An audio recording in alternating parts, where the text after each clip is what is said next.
For today's response to reading, we are going to be talking about the book Tea with Milk. The main character of this book is May.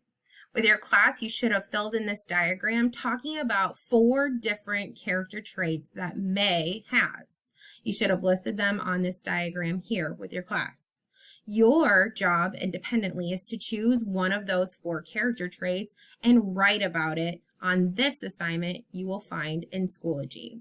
So, choose one of the character traits, from the diagram describing May, just one, and answer these questions. Why did you choose this character trait? How does May display or show this character trait in the book? Your response must include at least 5 sentences. This is an opinion response, so make sure that you use words like I believe or I think in your response.